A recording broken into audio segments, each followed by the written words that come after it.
All right, welcome everybody to the Great American Little Town podcast.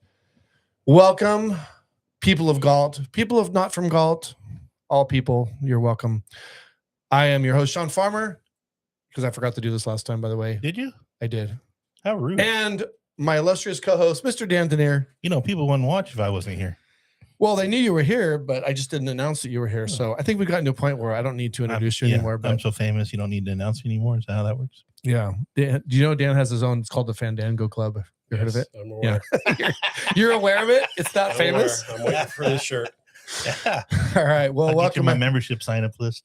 Welcome, everybody. We have a great guest tonight. We have Galt City Council member Matt Pratton, and we'll be talking with Matt in a little while, more specifically. But Matt has been here a couple minutes all his life. Actually, Matt's lived longer than all of us because he's older than us. So he actually outranks us in seniority and being from Galt. So we're gonna have some good. I was thinking on the way over here.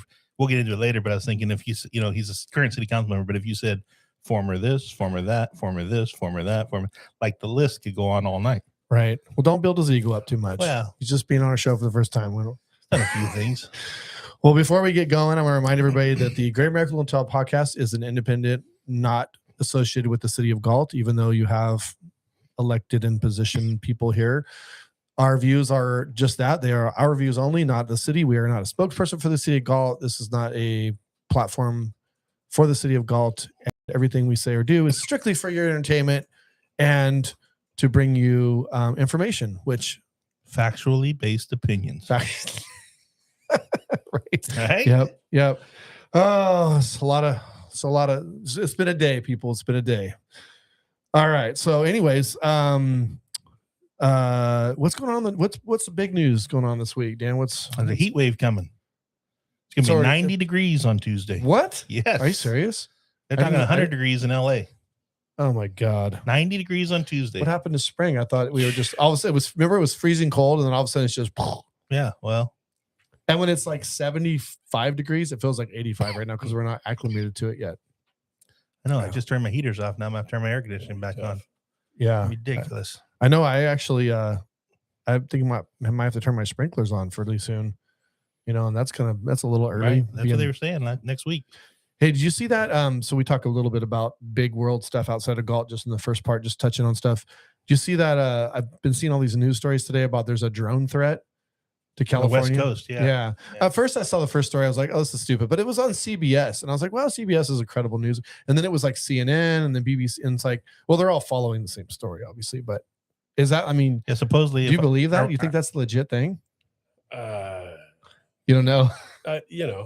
Hopefully they're always looking for that kind of stuff. But it's hard to It leads, it bleeds. A drone's the size of a vehicle. So, yeah, they could do damage with a vehicle. So, yeah. I mean, I think people were saying, and this would be my opinion on it, is, because that threat now could be legitimate. I mean, obviously they're probably going to have some Navy, something off the coast, maybe one or two ships to the Coast Guard or whatever out there and everything. Yeah. Just kind of observing about it. But you know what? But Galt's not a target. I'm not really worried That's about it. That's what I told Jen when it came across the news. I said, I think we're pretty safe. If they want to fly drones into San Francisco, hey, I'm LA. Yeah. I'm not going to shed it. No, I'm just kidding. I do have a couple of meetings in downtown Sacramento. Oh, well, Sacramento could be a target. Yeah, you might want to go viral on those. So yeah, I got to give a couple shout outs today real quick before we get too into the show. So today is a big day. Today is my great niece Hazel's. She's named after my grandmother. It's her 5th birthday today. 5th birthday. So I got to say happy birthday to Hazel. She's watching. She watches a lot of our shows, at least for the first part of it. Just starting out in the world. Yep. So happy birthday, Hazel. Can you imagine being 5? Yeah. She should get a gift from Uncle Danny probably tomorrow, maybe the next day. It's in the mail. Uncle Danny. Yeah. Does she call you Uncle Danny or does she call you Uncle Dan? No, I think it's always been Uncle Danny. I used to call you Danny all the time. You know who still calls you Danny all the time? Heather. Oh, yeah. Anybody that knew me when I was a kid, Matt probably calls me Danny. Anybody that knew me as a kid. As a kid, it was always Denier. Well, yeah. There you go. Yeah. Hey, so this poses an interesting question. I saw somebody get asked this on a podcast I was watching the other day. This guy asked, if you could go back to being 20 years old, would you go back to being 20 today, or would you go back to being 20 when you were 20 back in those days? Oh, back when I was 20. What about you, Matt? When I was 20, for sure. Yeah. I like my knowledge that I have today when I was. That's what somebody said to me. They go, "What would you want to know what you know going 20?" And you know what my question would be? I wouldn't. Oh, I wouldn't. Because you know what? If you could go back to being a kid, I know 20 isn't really a kid, but if you could go back to being a teenager when you were a teenager, if you had the knowledge you have now, you wouldn't enjoy being a teenager. It wouldn't be any fun. I would invest my money a whole lot different back then. Yeah, I know you say that, but what made growing up, what made it fun is the being oblivious to. I mean, that's what made it being. If you knew what you knew now, going back to kid, you wouldn't be a kid. You'd be like, "Oh, that's stupid. I'm not going to do that," or "That's whatever." It would literally be boring. Oh, I enjoyed the 70s. I had bell bottoms, and Yeah, high heels, big hair, choker chain, and silky shirt. But I think, if you went back to the 70s at a young age, say 16 or 17, right? If you could go back being Matt, 20 in the 70s, think about that. Yeah.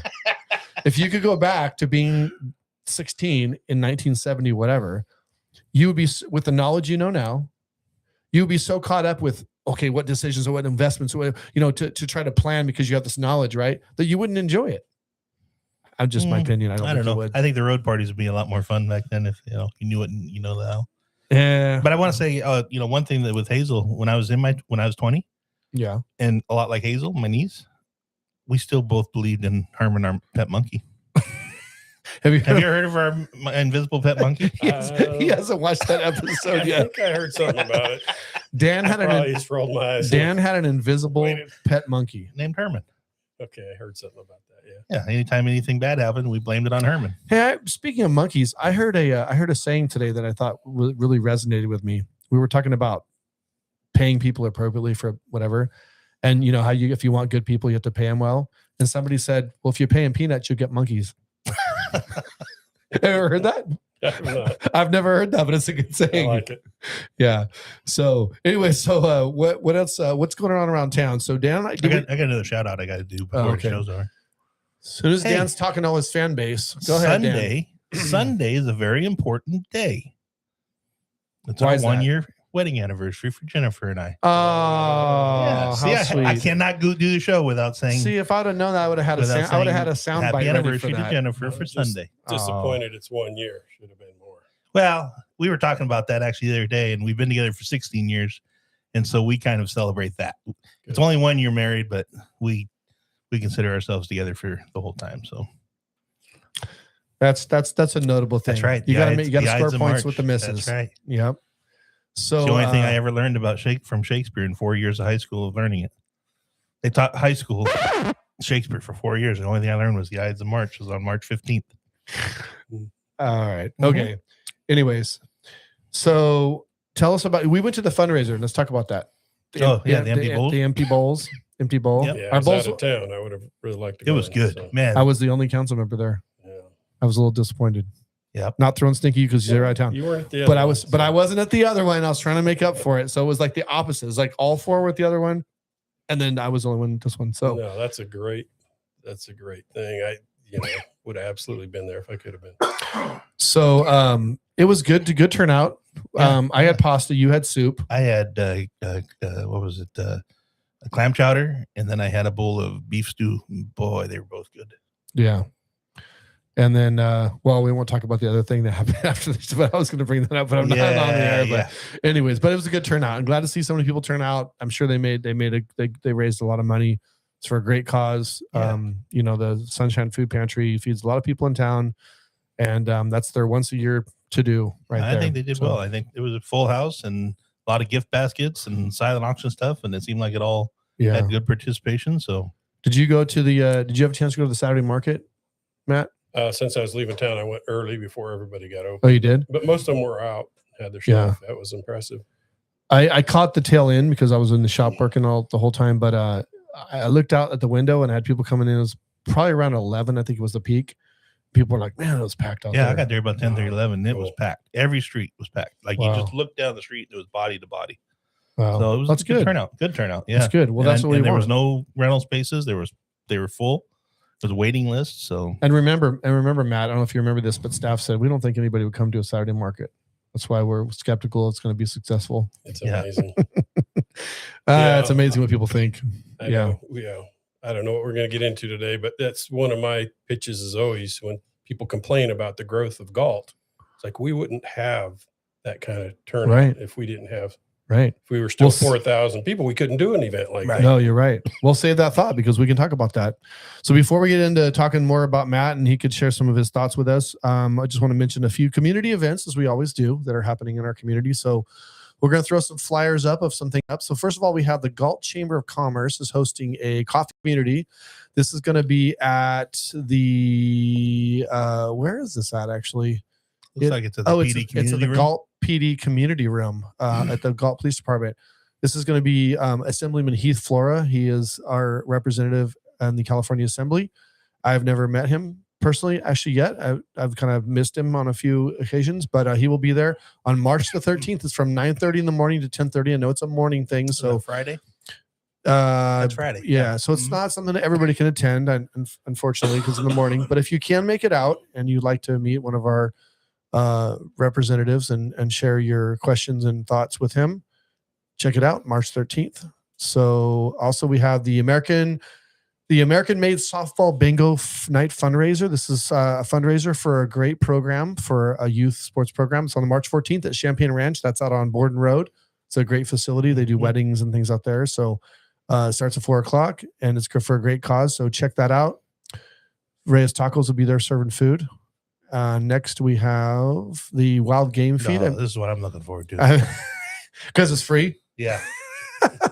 Galt Bible Church is doing a free dinner. This is a free dinner. It's not for anything except just wanting to be a great part of the community.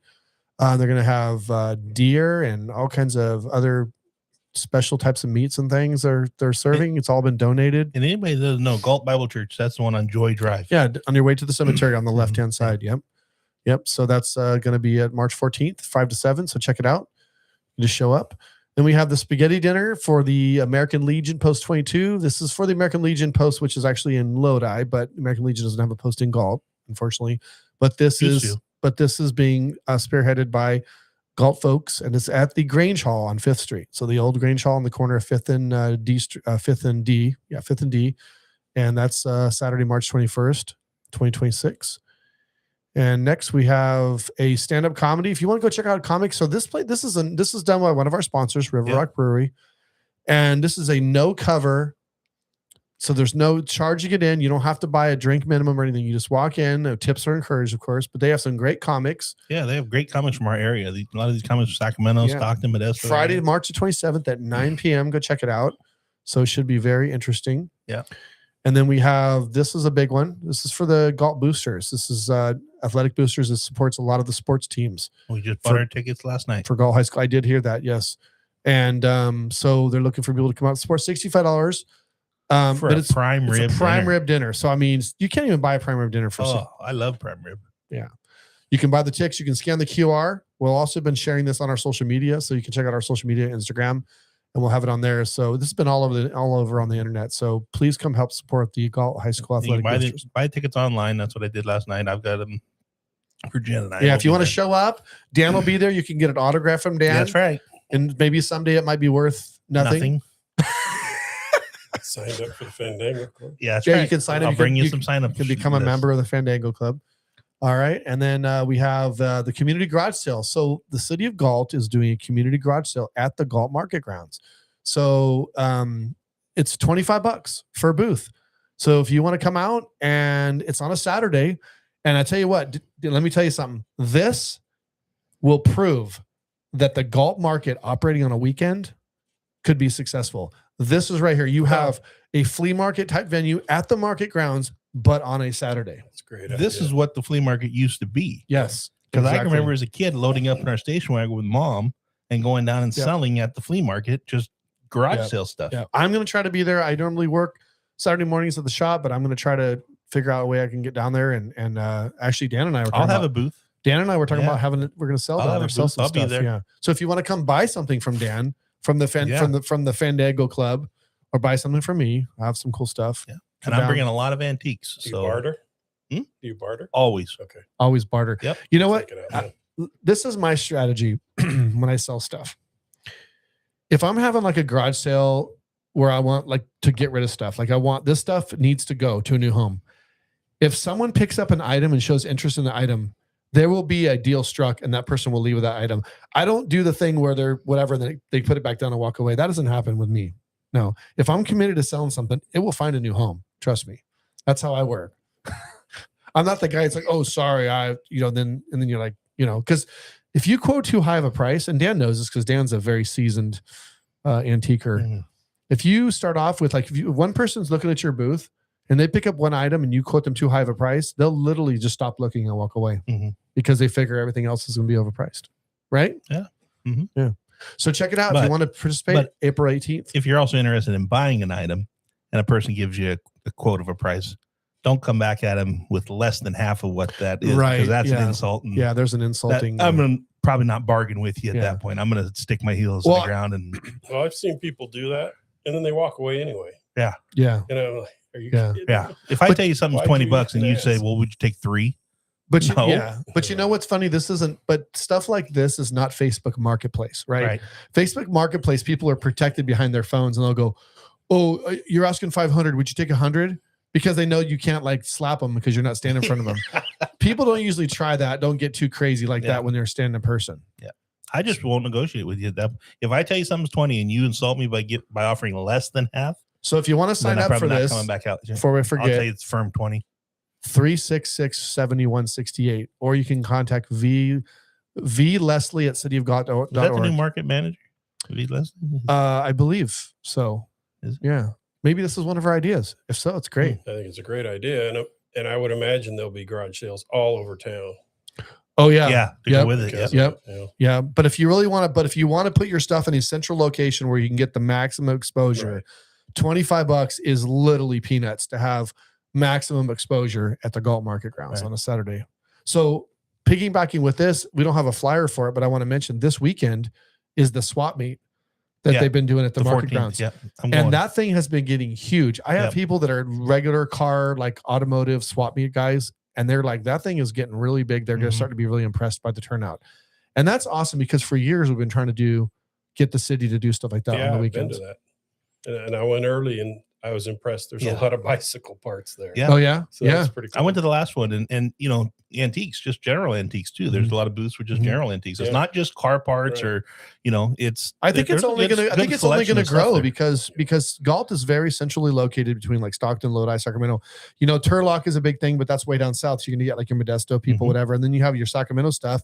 But because Stockton's a big area where they have stuff and Sacramento is and Galt's between, I think it's only going to get bigger. Yeah, I agree. So we have any other events? So if you want to, this is a City of Galt. So the City of Galt does sponsorships for city events or for nonprofit events. So you have a nonprofit or an organization that's going to do a event in the City of Galt. You can apply for a sponsorship. The city has a certain amount of money that's budgeted each year to help with events. So like, for example, let's say the Rotary does some big crab feed or, the Historical Society does the extravaganza out at McFarland Ranch.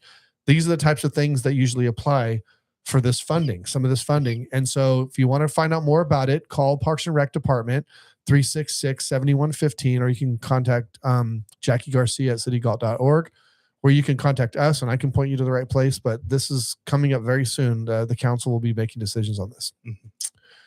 And I want to say big congratulations to 2 of our FFA members, Abigail Woods and Joey O'Neill. They have been selected and are in the running to be 2026 California State FFA officer candidates. I think they're down to like 100 or less than 100 now, and they are in the top 100. And of course, Joey's been on the show. Joey's been on our show. Yeah. Yep. I went to school with Abby's parents. And Abby was on the youth commission. And I actually served on the youth commission with her for a couple of years, I believe. They're both very impressive. Oh, they're sharp. They're very sharp. Yeah. Yep. Yeah. Abby's very sharp. Joey's very sharp. Joey's going to school up north in Chico right now for welding and some other stuff. But so these are the kind of kids that Galt produces, and this is what people should be proud of. Absolutely. Yeah, actually, so Brian O'Neill, his father, who is friends of ours, he's actually driving down to LA to we know they're doing the process of he might get selected, so he's going to drive down to Long Beach. I think it's in Long Beach. So congratulations, guys. Good luck to both of you. Hopefully one of you makes it or both of you make it. Would be awesome. And then with that said, I was mentioning the Galt Youth Commission. They have scholarships available, and they've had a very minimal application. They're giving away 6 $500 scholarships. Yeah. 6 of them. And they have very few applicants. This is a scholarship. They want to give this money away to either Liberty Ranch or Galt High School students. Yep. So if you want to apply for, if you're watching this and you have a son, daughter, niece, or you just know a young man or a young girl who's going to be going off to college and needs some scholarship money, have them apply. Contact us. I'll point you to how you can get it, or you can contact the city clerk. Find out how can I apply for the Galt Youth Commission scholarship, and they'll steer you to the right place. So, is that it? Or you know that state FFA officer one you were showing with Abby and Joey. Some people might not realize the state FFA building is located right here in Galt. I know. The state, so I mean that's awesome. Kind of a big deal too. Yeah, just around from my house. Yeah. So West Coast Creative Voice, welcome JT. JT is watching. He says, "Why is assembly member coming when everybody's at work?" Hey, that's a great question, man. I think the same thing. Sometimes these things, it just their schedules and stuff, but I do agree it is kind of limiting because people work and they want to reach out. And so I think personally, if I was going to do, like, whenever I was running for office, I always did things in the evenings. I never did anything in the daytime. That's just, to me, it didn't make sense. But look, I'm not trying to throw rocks at Mr. Flora. I'm just saying I totally agree. But he's not the only one. There's a lot of them that do stuff during the day. So that's a great point. So anyways, moving on. Do we have any sports updates? So both of our soccer teams ended up losing, right? Girls basketball lost. Girls basketball finally lost. Yep. I think the only update I got were it's baseball and softball season now. Yep, tennis season. It is. So track, I think, is this season. Probably swimming. Swimming, yeah. But hey, a huge shout out. But a huge shout out, honestly, to the Liberty and Galt soccer teams for making it as far as they did. They made us super proud. Basketball. And I'm getting to them. And the girls basketball, obviously, they went a little bit further last year, but to go back-to-back years and go beyond, just their division. Matt brought up swimming. I don't think we gave a shout out last week of that Myrick kid. Oh yeah, that set a record in college. It set a record for swimming. I hadn't seen that one. Yeah. He was he's a Galt grad. And he set some kind of record at some collegiate event for swimming. Yeah. Very cool. Yeah. So city news, we have a couple things real quick. For those of you who have not heard the commotion about it, we have a stop sign going to go up at Bossow and Carillion Boulevard. This is the one that's been getting all the chatter on the internet about, there's been some accidents out there and there's been some people run into some of the medians out there and stuff. And this is the new intersection that was created when Carillion was brought through the new subdivision or the new project, and it now tees into Bossow Road. So this is east of Galt as you're going out of town. And it is so you actually Carillion crosses it now because it goes into that subdivision, right? So you actually have a T, not just it doesn't tee into it, actually crosses.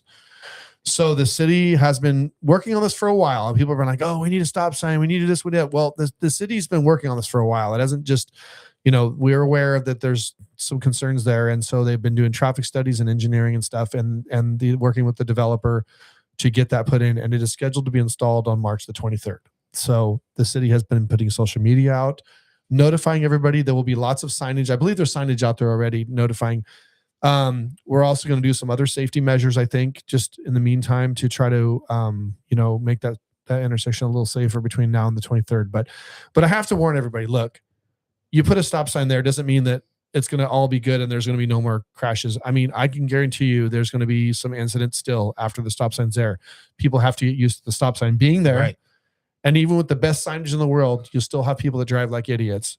And they're going to drive reckless because that's what people do. Some people just don't drive. They're not good drivers, and they just are not. I think part of the problem is if you're coming into town from Bossow, people fly down there. Oh, yeah. They're going 65, 70. They're not used to slowing down until they get right to the freeway. Well, now they're going to start slowing down farther out by Marengo and beyond. Yeah. They got to slow down. Do you know what? You know what's been a dangerous intersection in that area for years is Marengo and Bossow right there. Because you can't see what's coming. Because you can't see all the bushes there and stuff. Yeah. But the thing is people, we always harp about DUIs and stuff, but the reality is more deaths are caused on roads by speeding and reckless driving than there is on DUIs. Yeah. Slow down. Just slow down. Yeah. Yeah. So have you had people, Matt, have you seen the chatter or had people come to you talking about that intersection there? Oh, yes. Yeah, I'm sure you have. Yeah, I have family members that live over there, and oh, really? They brought it up right away. So people that live in the Dry Creek Oaks, keep them informed. They live in the Dry Creek Oaks. Yeah, she's pretty excited that that's getting put in because that's a 55 and older community. So there's concern, there's elderly drivers, right, that live there, and they're basically pulling out on the main road that goes into town, and they want to be safe. Well, and it's like every issue, they were there first. Not very much before, but they were there first. So they want it, the way they want it. Well, I think it'll be a good thing, but I also too, we were talking about this before the show, right? For a few minutes. We said that when word got out, they were going to put the stop sign in there. The first chatter was, instead of like, great, glad to hear that, finally it's a long time coming, blah, blah, blah. It was like, well, when are we going to get a stop sign on my road? Or when are we going to get a stop sign on such and such intersection, whatever. Putting stop signs, getting stop signs or speed bumps or light controls or anything that these people generally ask a lot for, right? We get that a lot, right? We get that a lot. People come to council all the time. When can we get it? Can we block off my road, or can we put a this stuff is not something that we can just be like, and just, it happens, right? There is a process, and it might sound like government bureaucracy, but really there's reasons why traffic studies and data, and they have to do that because there is laws and there's parameters surrounding just putting in traffic controls. And if you just put a sign in, a stop sign, and say, we're just going to put a sign in just because these three neighbors over here want it, and somebody has an incident at that intersection, they literally, and I know it sounds crazy for you people that are watching, but there literally has been cases, many, many law cases, where people in the cities have gotten sued because they didn't say there was sufficient justification to put a stop sign or some sort of traffic control or a speed bump that wrecked my car, or, I wrecked my car over the speed bump. Why the heck did you put that speed bump in there? And they literally have won these lawsuits. It sounds ridiculous, but it's a real thing. Well, the other misconception is they think we can come to a council meeting, vote on it, and make it happen. So there's a whole process. Mm-hmm. I just think there ought to be a stop sign on every intersection in town. I think the whole town will be safe that way. You'll get rid of all speeding. Speaking of roundabouts, I did think about that Carillion and Paso would be a perfect location for a roundabout. I thought it should have been perfect. No. And then we can go down to Marengo and put one in, and then you can go to Marengo and Simmerhorn and put one in. I'm thinking roundabouts is just get rid of all the stop signs, just put roundabouts everywhere. Yeah. I love, for those of you that don't know his sarcasm, this is sarcasm. I love roundabouts. You know what? But people talk about, we need this, we need that. Like you're talking about putting the stop sign up. It's not necessarily going to solve the problem if people don't stop at the stop sign, because you put the roundabouts up there on Twin Cities, and right. You know how many almost accidents I've been in at those roundabouts where people just aren't paying attention. They don't know how to drive through it. No. Let me tell you. So Dan, or they're going too fast through it, or any of that. Let me tell you about that. So I went down a rabbit hole a few years ago, right, when I got in council, and I got all the traffic data for that roundabout. Yeah. And what the staff was coming to us and saying is that roundabout has reduced serious accidents by like 40%, and so it was a victory. But the stat that I raised was, but minor accidents increased by like 114%. Right. So even though people aren't getting killed there, which is good, right, there are more accidents. There are more accidents than there was before. They're just not as bad because of the speeds and stuff like that, and the roundabout controls everything. So don't think that engineer came up with those roundabouts. So I don't trust engineers. If you're an engineer watching the show, I'm sorry, but I don't trust you. Yeah. And what I would say is that, and I'm a firm believer in this because I went over there and tested it myself. I do believe that roundabouts what roundabouts serve as the best purpose is they keep the flow of traffic going. If you got an intersection like that one, right, that cars got backed up all the time, it keeps traffic flowing. That's the idea of it. Does it make the intersection safer? Well, the data would say it makes it safer generally from serious accidents, whatever. But you know what roundabouts are not safer for? Pedestrians. Right. They're actually very dangerous for pedestrians.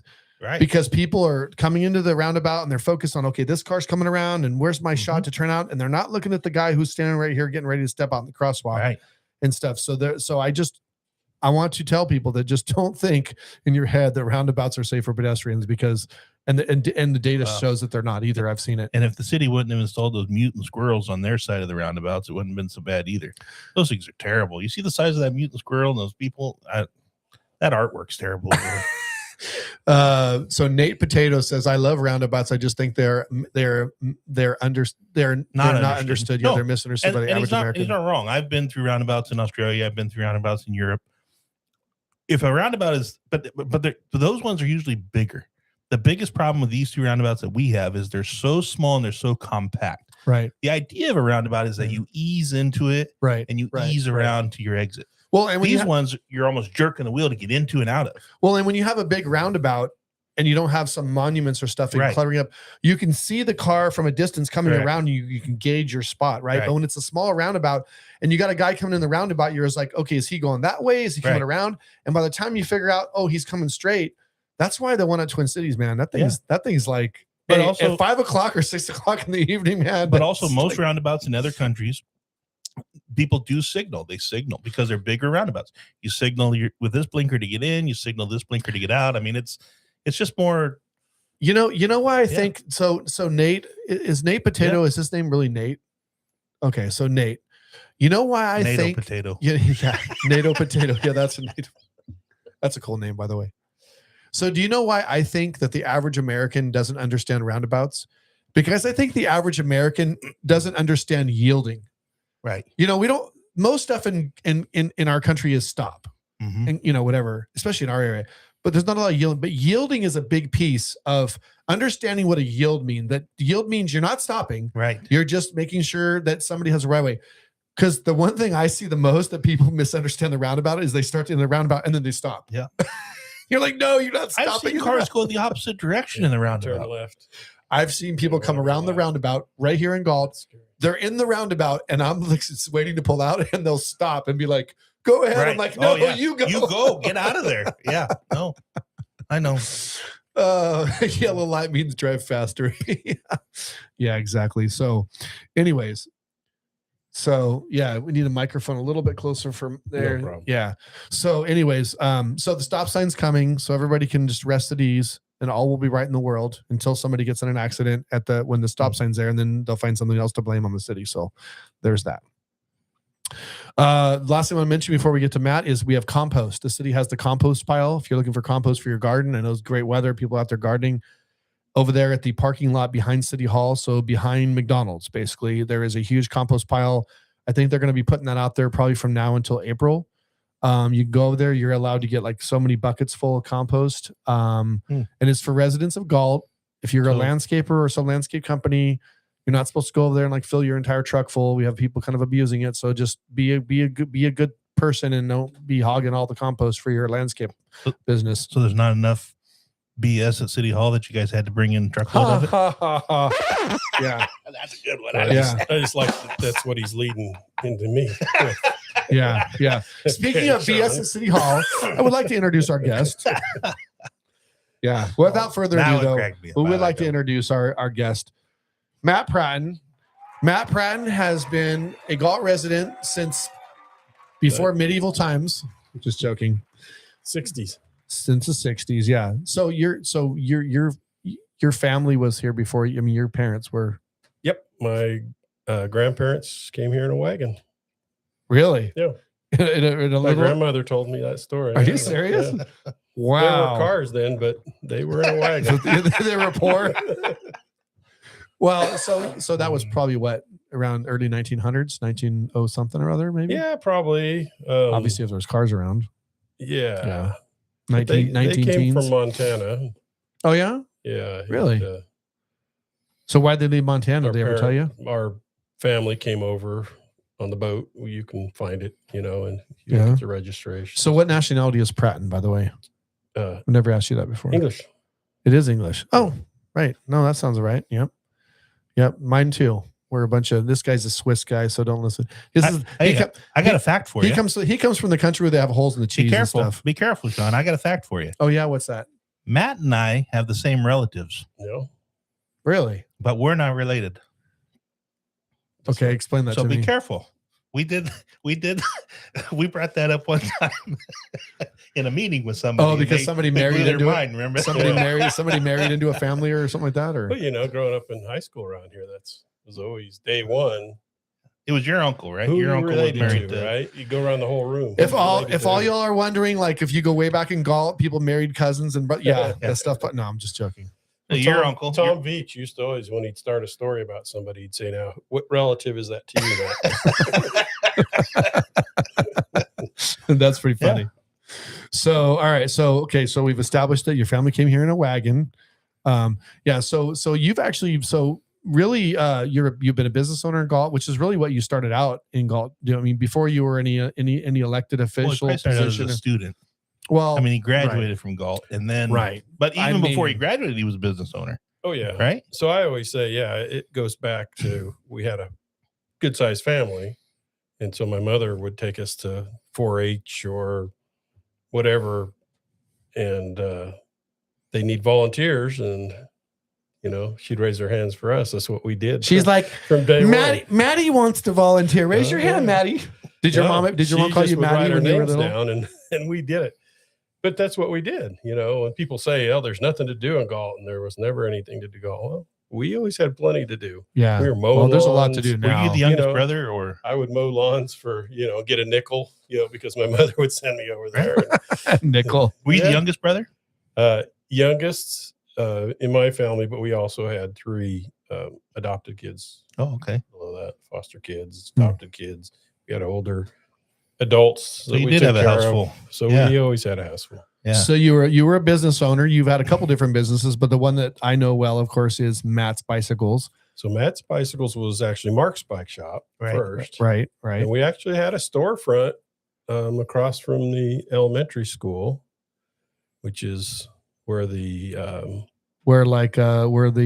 Domino's Pizza is. Right. If you know that plaza, where the AutoZone thing, so over where Domino's Pizza is and Mama's Sushi, I think Mama's Sushi's right, all that. So, and where Cafe Latte is. So you had a flea market, then you had the Marval, and then there was an old house right in between there. Yeah, it's no longer there. And my grandfather remodeled it for us, and during the summertime, we had a little bicycle. Had a bike shop, and you were how old at this time? Before I was a teenager.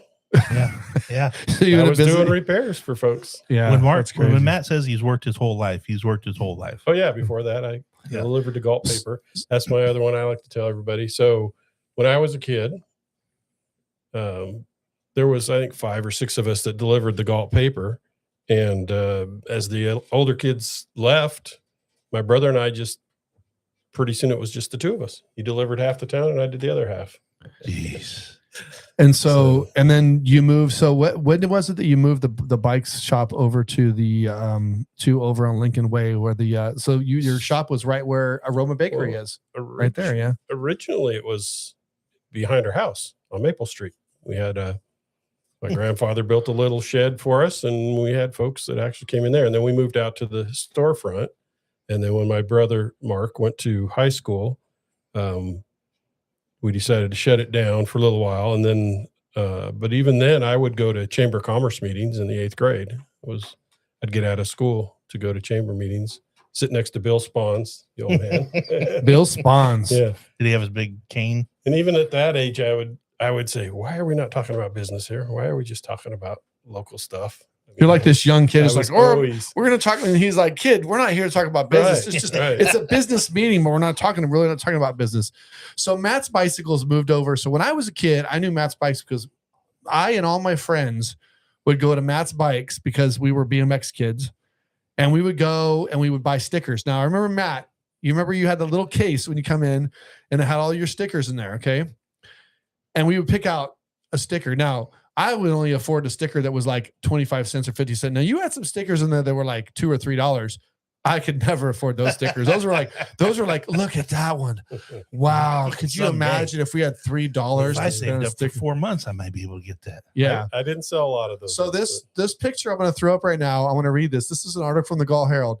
This was a show that says Matt's Bicycles. It says in the article, it says that I was 14 in this picture. It says, practice freestyle bike show that was held Saturday at the City Mall. It was sponsored by Matt's Bicycles and presented by 6 Galt youths performing on their bicycles.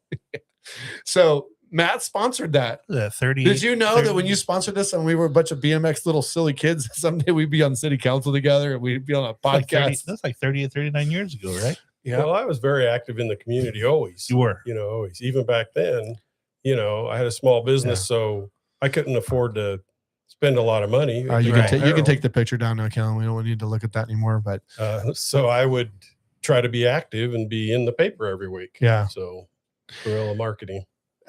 Guerrilla marketing. Yes. The same. That's what people should do when they're running for office. Yes. Get in the paper all the week. That was your advice. Yeah. Yep. So fast forward out of the illustrious bicycle business. And then you obviously you had a photography business for many, many, many years. That's what I went to college for. Mm-hmm. So after I finished college, I thought, well, I've got this. I need to start using it. Yeah. So I ran those two businesses. And you were running them at the same time. Yeah, and I had sold the bike shop in Galt, and then you sold it to somebody? I never knew that. For a couple of years, about a year. It didn't work out. It didn't work. You had to take it back. Yes. Oh man! But you opened one up in Lodi also, right? Well, when I took it back, we got a partner, and we bought out Hobson's.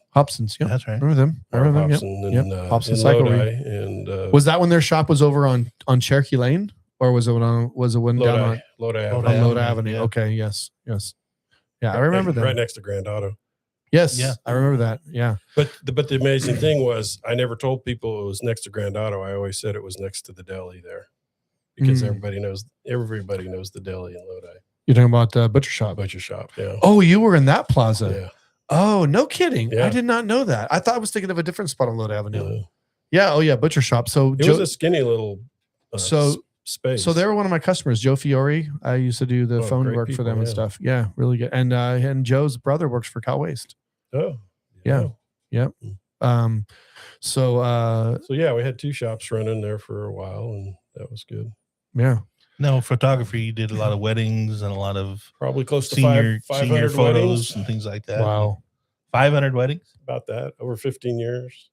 Jeez. I'd be curious if anybody's watching that maybe had Matt as their photographer. Yeah, maybe. There's a few out there, yes. And I enjoyed the photography, but the problem with it was it was too invasive. I had a child that was growing up, and you got to commit out a year to weekends. Yeah. And you were doing just too much. You were doing a lot of other things also. At this time you were coaching too, weren't you? Yeah, so let's talk about that. So you coached Galt football for some time, right?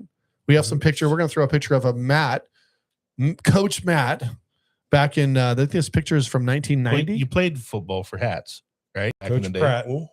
Yeah, but you played for Hats back in the day, right? Those days you didn't say the adults first name. No. Yeah. So who's the coach that you were coaching with here? So this is, by the way, if people are looking at this picture right now, that's Matt on the right, the skinny little kid with the 1970s hairdo or the 80s hairdo. You know who you look like right there? You look like Rick Springfield. You look like Jesse's girl there.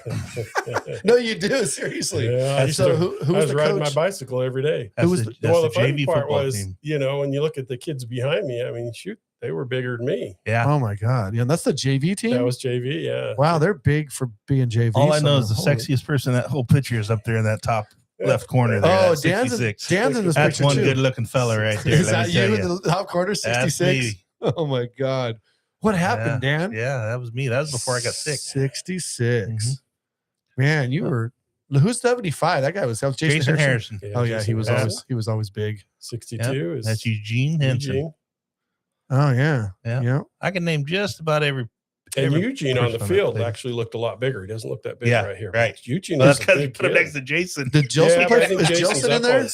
Is Jilson in there? Jilson's 68. He's right in front of me. Jilson's watching the show right now. There I think 68 on the far left. Yep. Wow, that's crazy. Yeah, I remember most. But that was Tom Buck. The assistant coach was Tom Buck. I remember him. Yeah, I remember him. Yep. I remember Mr. Buck. Yep. Uncle Buck. Coach Buck and Coach Pratton. And so this is.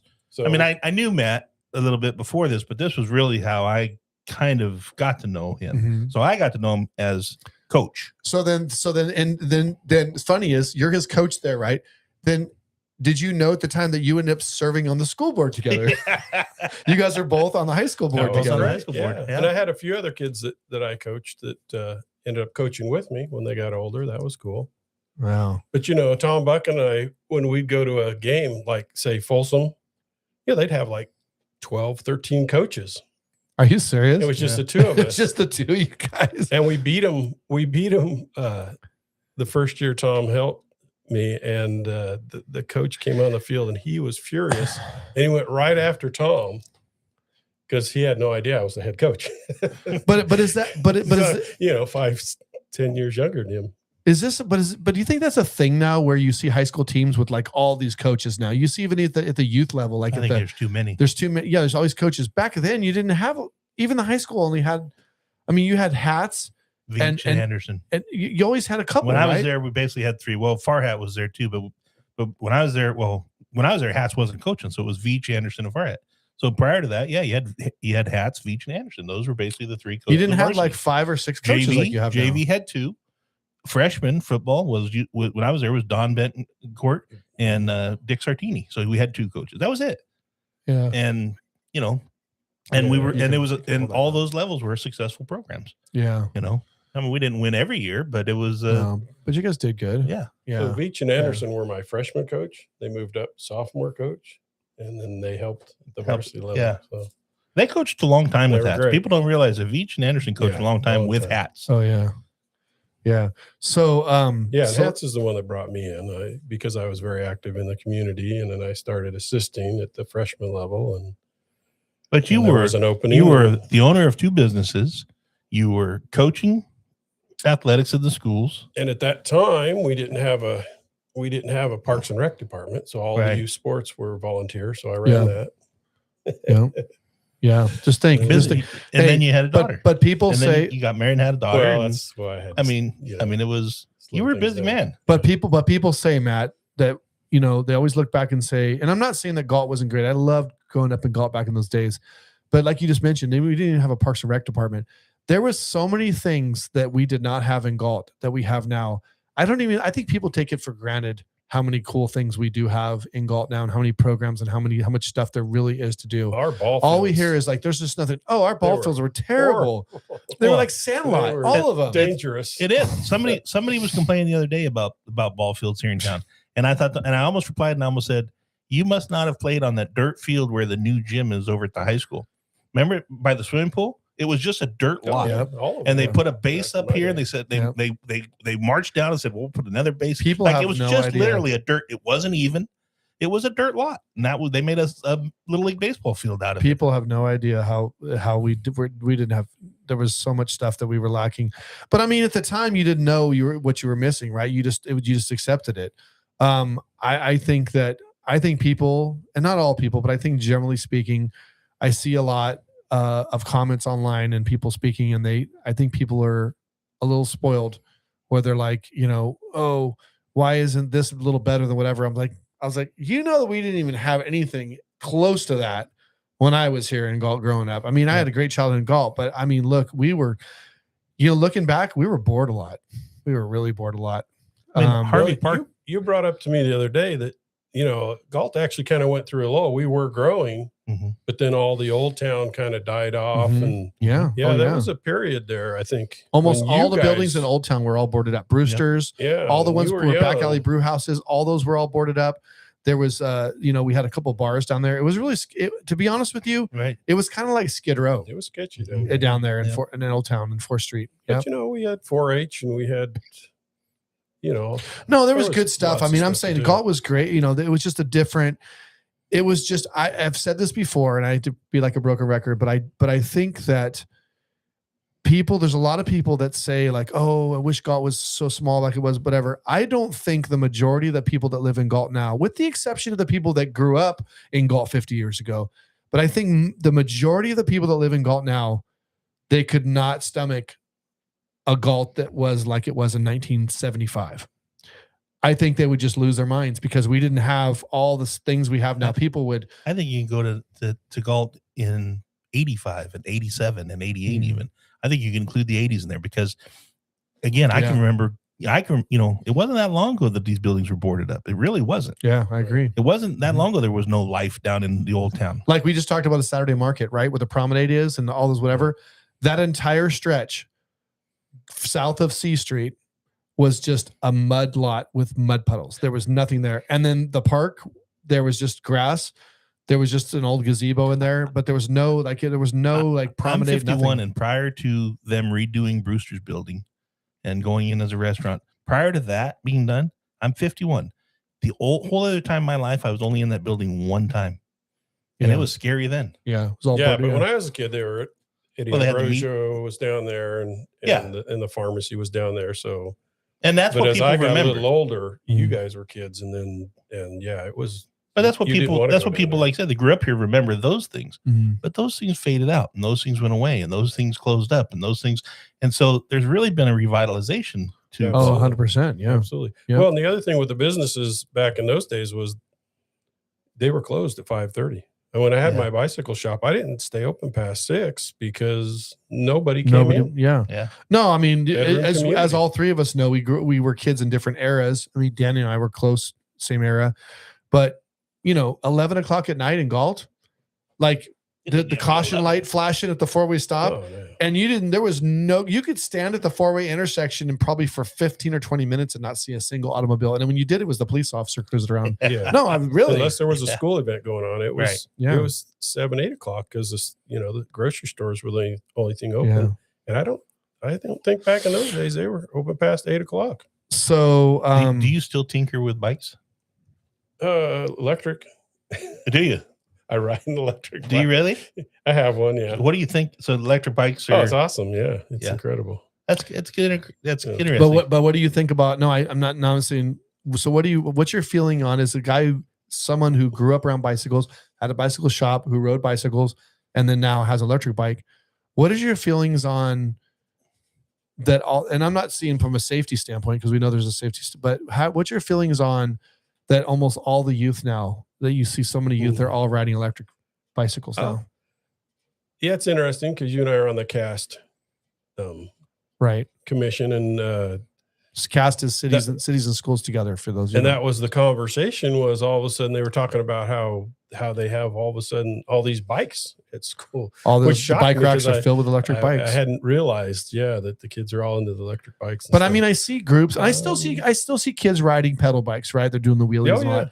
Quite a few. But I see overwhelmingly, I see so many kids now, it's all electric. And when I see that, what I think of is that when you were a kid, your parents like, go out and go do something, and you're out riding your bike around. It was exercise. You were out there being a kid riding your bike. And now it's just everything's electric, this, electric, that. And I just wonder, our kids are sitting in a house on video games being couch potatoes, and then they go outside to do something outside and they're just riding around an electric scooter. Is there going to be any physical activity for our children in 20 years from now? In a town of our size, I don't think a young kid, if he's just tooting around town, doesn't need an electric bike. I don't either. I don't think so either. But it's the thing. It's the cool thing, and everybody has one. I think we lived on our bikes, right? I mean, you did. I did. Yeah, we'd ride. I mean, I bet I rode 20 miles a day on my bicycle every single day in this town. So at least 20. You know what the best bike I ever had was? When I got my big wheel. Oh, that's way back. I love that thing. A big wheel wasn't a bike. Oh, bullshit. No, it's not a bike. I could get going on that thing. You grab the brake handle. That's not a bicycle. Sideways on the gravel. And that was the greatest thing ever. I actually think...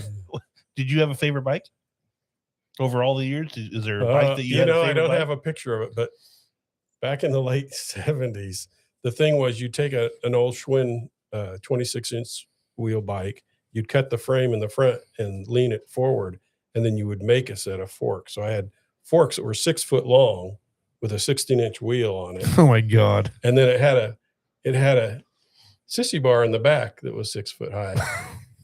Almost like a chopper. He's like Easy Rider. Like a chopper. Easy Rider. He's like, I told you that's why I like growing up in those days. I mean, me and Peter Fonda used to ride around together. Right. Did you have a favorite bike? I had a lot of bicycles. I think my favorite bicycle would probably be with that one in the picture. That was a CW California Freestyle. It was a very rare model. That bike today, I saw a frame and fork on eBay, and it was thousands of dollars because they're very rare. That was a good bike. That I had the orange Tough Wheels, the Skyway Tough Wheels, the orange Tough Wheels. Everything in the 80s was day glow this, day glow that, fluorescent orange. It was the 80s, it was cool. But yeah, I know I had a lot of bikes. Did you ever put a baseball card on the spoke to I was younger, sure. Make it sound like an engine? And a couple of them. Yeah. The more you get on there, the better. Yeah. Did you ever own one of those big wheel bikes? High wheels? Did you ever have one of those? I have one. Do you have one? Yeah. Do you really? Yeah. Have you ridden it? I have. Yeah. I thought about riding it in a parade or something. You should do that. It needs a little work on it right now, but so I rode a high wheel bike about 2 years ago for the first time. It's crazy. Fun. Yeah. It's fun. Well, the hardest part is not riding it. The hardest part is getting on and off of it. Yeah, but there's no freewheel to it. So you can't. Right. I know. Pedaling. But I took to it just like nothing. And I was riding around in the Saturday market area.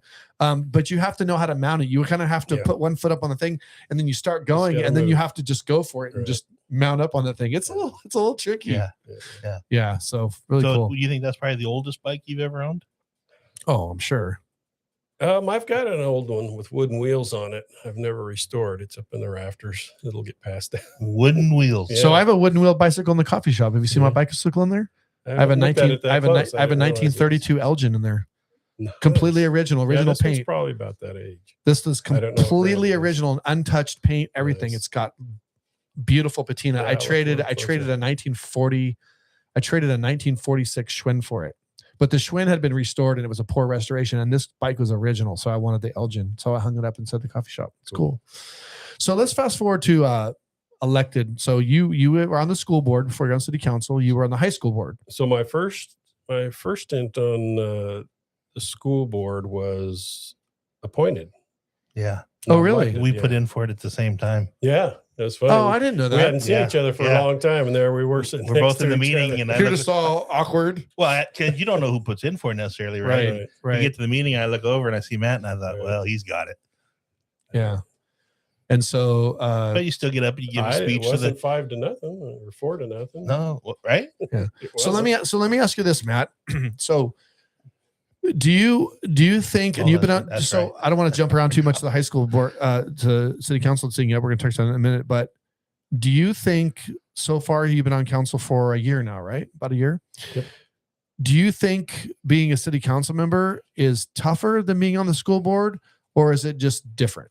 Yeah. I hadn't thought about it until I started running. You actually brought that up to me, and I hadn't thought about it, but you were absolutely right. The school board is definitely more difficult. I think it is. Yeah, because the city is decision making. You have, there's a lot less emotion. Yeah, people get emotional about things. Yeah, but it's not the same as the kids, right? Because people get worked up about their neighborhoods and about their parks and about this and that, whatever. But when it comes to people's kids, people are very passionate about their kids, and what happens at the schools is a big deal. For me, I've never served on a school board, but I think that serving on a school board would be more difficult, in my opinion. And especially during COVID, I told Dan, I said, you should be lucky that you weren't on the school board anymore during COVID, because that would have been. I was on there when we started. Oh, right. That's right. When everything started, when we went to distance learning and all that. Yeah, that was a tough time. There, and it was. So I was mayor for 2 years during COVID. Doing 20 and 21, right?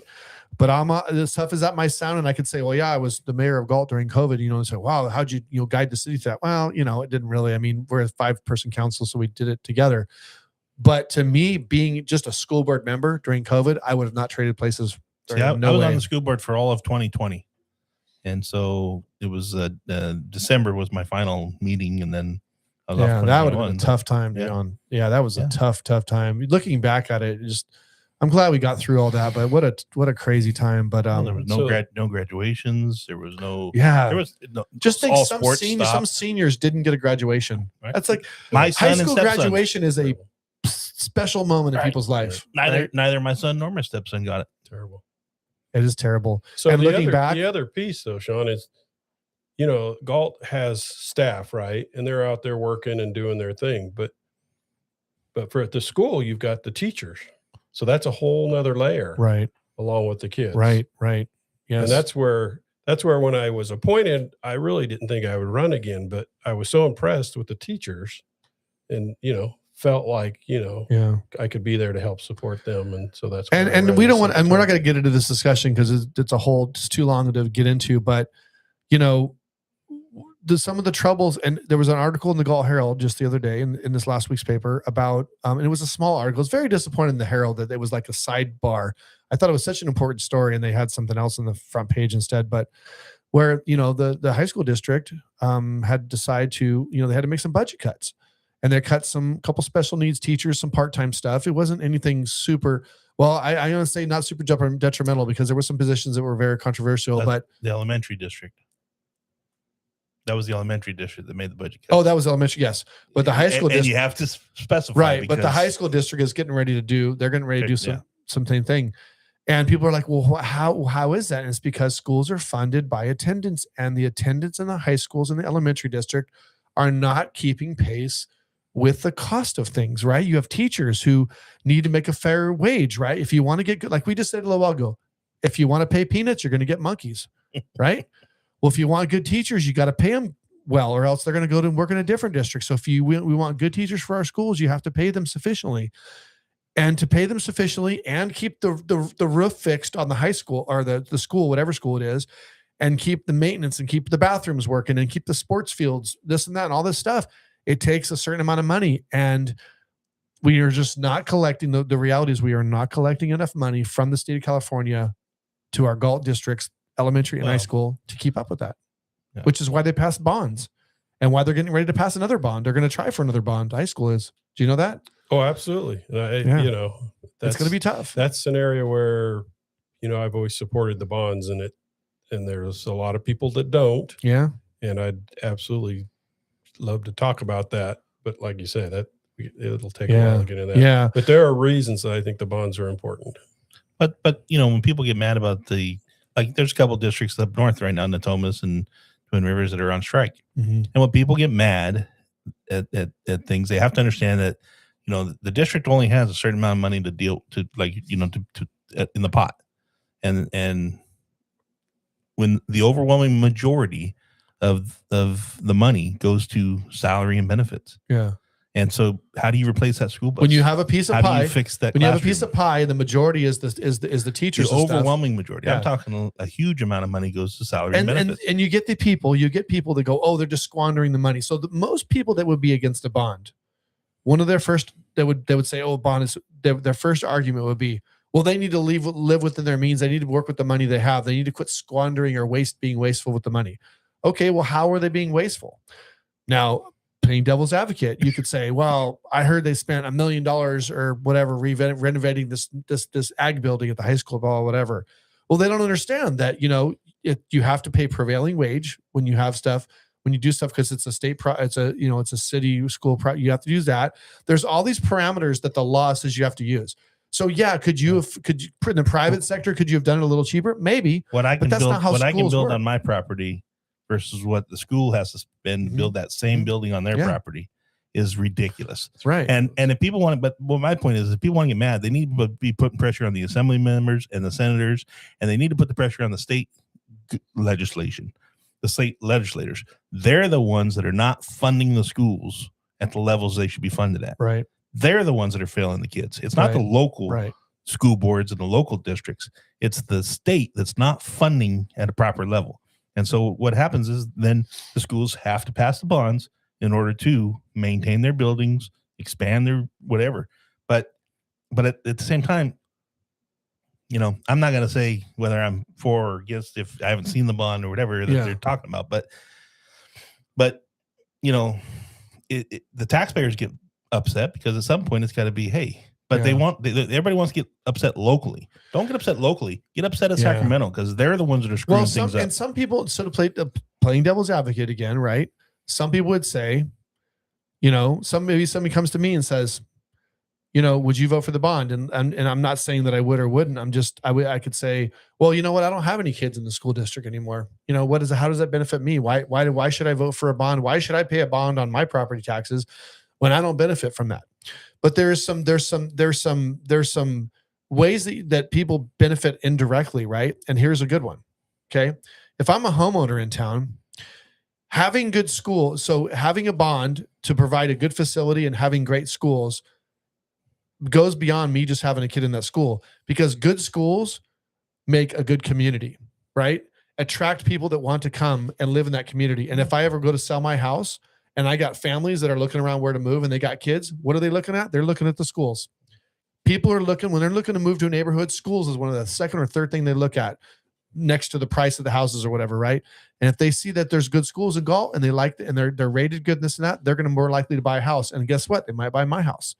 So it makes property values, it makes a community more desirable when you have good schools. That's why it is important for people who don't have kids to say, well, how do I benefit from that? Same thing goes with the parks. Well, I don't ever leave my house. I don't go to that park. Why should I care about Measure Q? I mean, I'm never going to use the water slide or the aquatic center or the whatever, the skate park. That doesn't mean anything to me. Why should I support that? Those are the reasons why people still should support it, because it's a community thing. We're all in this together, right? Absolutely. But as a taxpayer, at some point you have to sit there and also go, when's enough? Also, I agree too. I agree with you. I understand that. But I am going to make this one little point where in the old days, if we had $1 worth of taxes go up to the big house, we would get most of that back. Right. Yeah. They take out their piece and send it back. Now what they do is they hold almost all of it. Yeah. Right. And then if you have money, you can get grants. And so the bonds help us to, I mean, that last bond that the high school had was amazing. I think it was almost 3 times what we got in the bond, what we ended up spending, because we had matching funds from the state, matching funds, and gave us the ability to get a lot of grants, so which we would not have had the money for. So I want to talk about your time on city council, how you got on the city council. But before I do that, I want to give a shout out. We do some sponsor highlights. I've been promising people. So I want to do a couple little sponsor highlights real quick. First sponsor highlight I want to do is our sponsor, Casey Boyd Insurance. So Casey Boyd is a farmer's insurance agent. She is a local gal. Her family lives here. Her kids go to school here. She is a Galt resident, and she is a farmer's insurance agent. Her office is in the front of our building here at 417 C Street, right across from Spawn's Cookies. She lives in the little brick building, the cute little antique building with the white windows. Her door is the front one that faces the street at 417 Lincoln. She handles auto, home, and business insurance. So if you're looking for a great small town service for your insurance needs, please think of Casey, and you can give her and her team a call at 745-4422. It's very easy to remember, 745-4422. So we want to thank Casey for supporting our podcast and being one of our sponsors. So before he became on city council, though, between his time on the school board and then running for council, he also served on the planning commission. Oh, that's right. So I've had the privilege of not only having him as my coach, I've had the privilege of being on the Galt High School Board with him, serving on the planning commission with him, and now seeing him as our school board city councilman. School board was way funner. Yeah. So Matt, for those of you living under a rock somewhere, or maybe we have a lot of people that are watching our show that are not from Galt. Okay. So Matt became a city council member in a very interesting manner. Very historic manner. So Matt, when he ran for election, one of his contenders was Bonnie Rodriguez, who is our current mayor. They were both running for a seat. Okay. There was 2 seats open. There was 3 candidates. So Tim Reed ended up getting the most votes, and he was elected he received the most votes. And then as they started counting the votes, it was like, 2 votes, 3 votes, 4. And every time they'd post an update, it was like getting close and close. Now it is not unheard of to see a Galt City Council race be decided by. There has been some races been decided by 10 or 12 votes. It's been like razor thin, 10 or 12 votes, and this shows you why votes matter. But in your case, Matt, when the dust settled, it was an exact tie. Unbelievable. Yeah. Unbelievable. Bonnie called me like a week in advance because I think it was up 20 or 30. And so she was congratulating me. Don't congratulate me yet. That's an easy swing right there. And then a dead night before tie. 30. What was it? 3,887? Yeah. 3,887 votes. So what's crazy is that that's actually more votes than many, many, many candidates have received in the past who actually made it onto city council with that many votes. So you guys received a substantial amount of votes. That's a good amount of votes in a city council election in Galt. but a dead tie, unheard of. So how do you break a tie? So I want to back up a little bit. So about 6 months before that, we get this agenda item at City Council where we're going through the procedural stuff that we have to renew. And one of them was, what if there was ever a tie in the election? And I remember joking with Frank in the City Council meeting.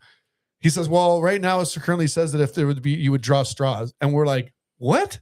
Well, I mean, there's other ways we could do it. You could have a special election, which costs a lot of money. So they don't recommend that.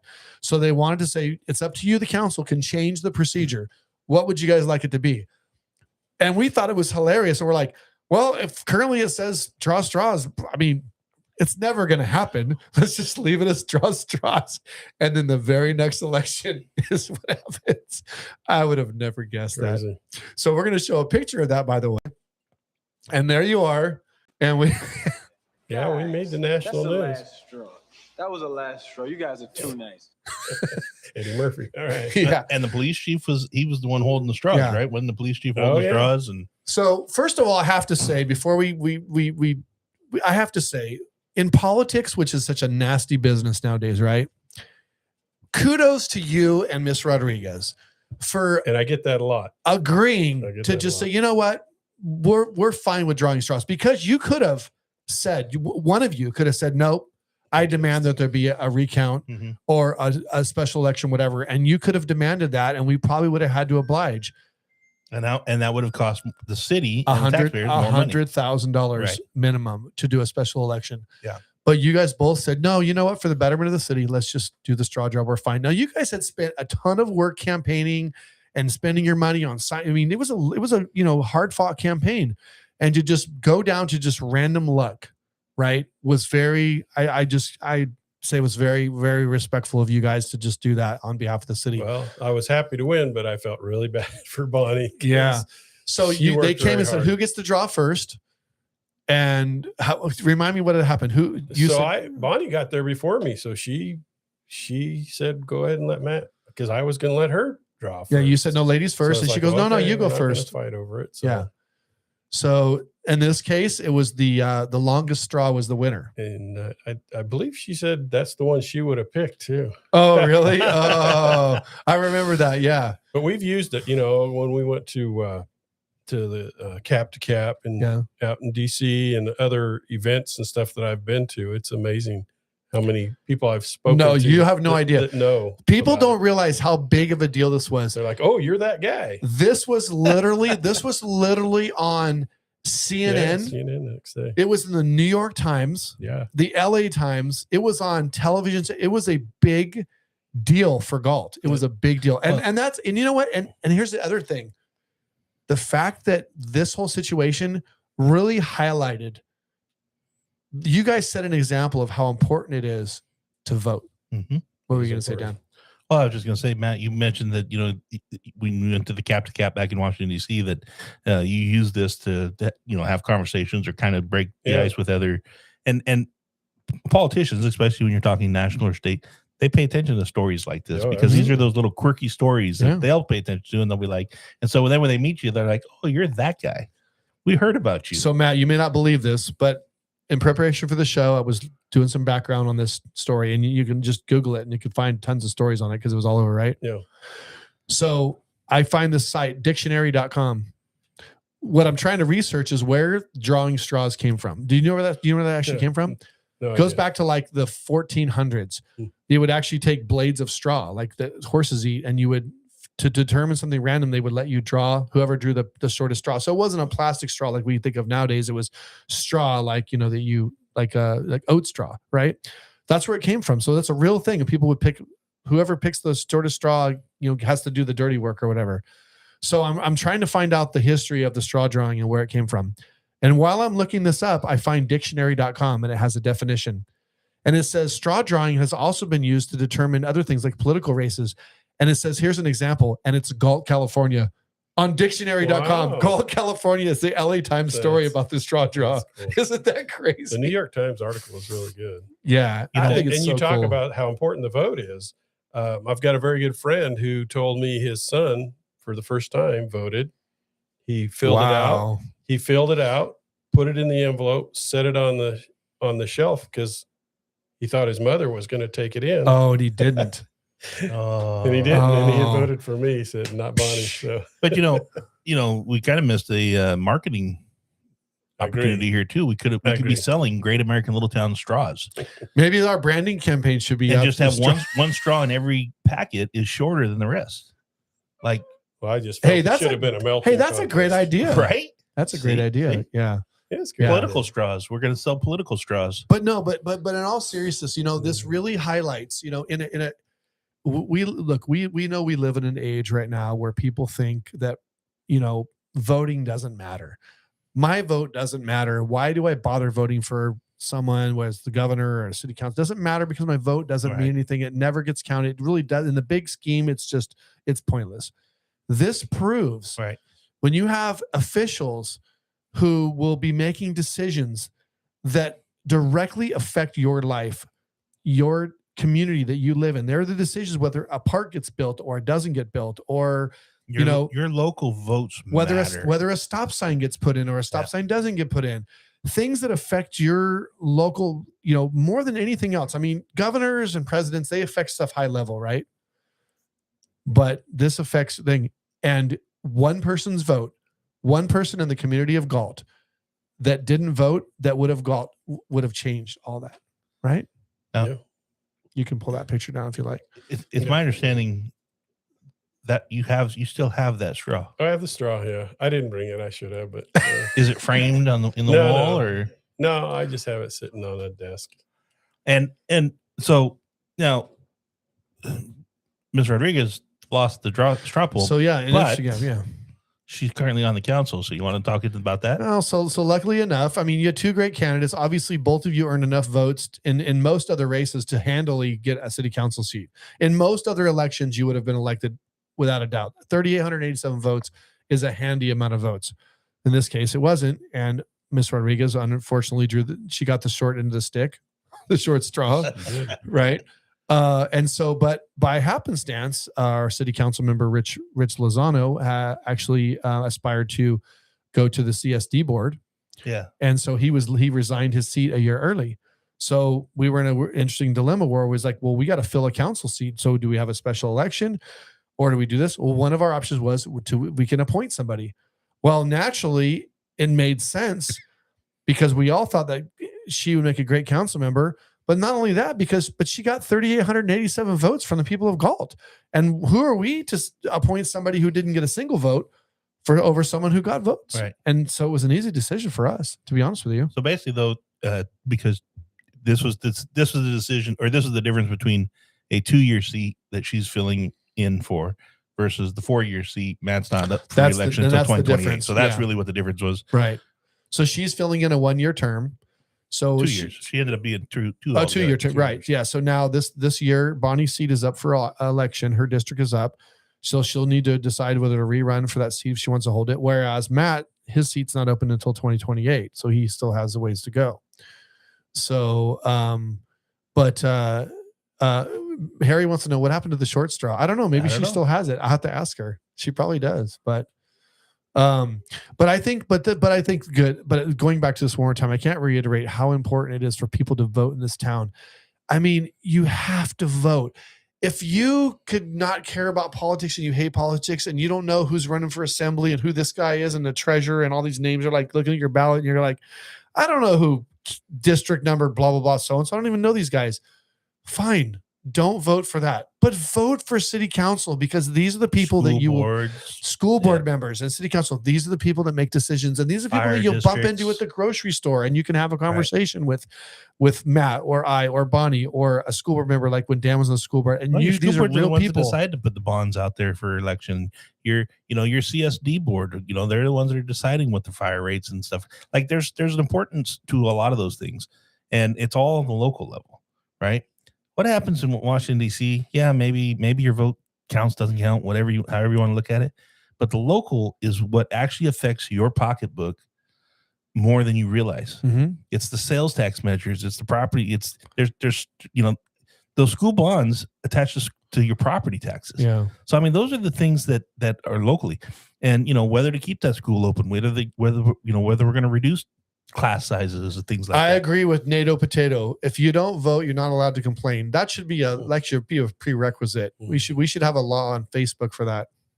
Speaking of which, but the other thing too, real quick, and we've talked about this, and I don't know if I've talked to Matt, but when it comes to elections, a lot of times locally, ballot placement is almost just as important as when it comes to smaller elections. And you know why it's important?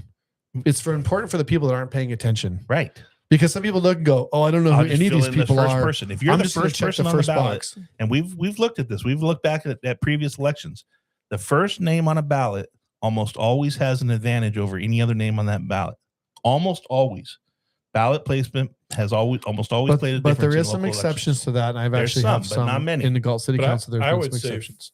For this, since we're, you're not going by Republican or Democrat, right? Mm-hmm. So it probably weighs even more, right? Yeah, because otherwise people are going to go down and go, oh, which one's the Republican? Right. But on here, they don't. It's not listed. There's no place to. So somebody made a comment today on Facebook on one of those posts that we were talking about earlier, where people were just, bashing the city over. I think it was garbage rate or something. Which somebody was just somebody put on there. Why are we paying more garbage? Why do residents pay more garbage than other cities? And I went on there and said, well, Galt pays $52 for a 64-ounce gallon can. Lodi pays $56, and Manteca pays $58. So Galt's the cheap. I don't understand that. So obviously, I don't understand why the person posted that was whatever. But there was a comment on that post, and I just had to giggle to myself. I saw it right before I came to the show. They said, we need to vote these politicians out and get working class people in here. Yeah. Because you're not a working class guy. I'm not a working class guy. We're politicians, Matt. We need to get working class guys in there. Okay. No, I like the part where there's money in it. I haven't figured that out.